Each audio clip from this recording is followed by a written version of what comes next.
गंगा नदी विभिन्न नदियों से मिलकर बनी है। भागीरथी नदी सबसे पहले गंगोत्री ग्लेशियर उत्तरकाशी उत्तराखंड से निकलती है। जब भागीरथी नदी देवप्रयाग में अलकनंदा नदी से मिलती है तो इसे गंगा नदी के नाम से जाना जाता है। अलकनंदा नदी सतोपंथ ग्लेशियर से निकलती है। 5 नदियां अलग अलग स्थानों पर अलकनंदा नदी में मिलती हैं और पंचप्रयाग कहलाती है, जिनमें कर्णप्रयाग, रुद्रप्रयाग और देवप्रयाग शामिल हैं। गंगा नदी की कुल लंबाई लगभग 2525 किलोमीटर है। हरिद्वार के बाद गंगा नदी मैदानी इलाकों में प्रवेश करती है।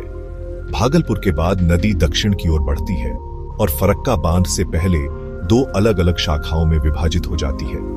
पहली नदी बंगाल की खाड़ी में सुंदरबन डेल्टा बनाती है तथा दक्षिण में फुगली नदी बनाती है तथा दूसरी नदी पद्मा के रूप में बांग्लादेश में प्रवेश करती है।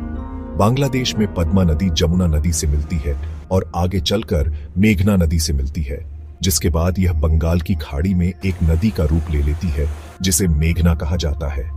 अगले वीडियो में हम ब्रह्मपुत्र नदी के बारे में जानेंगे।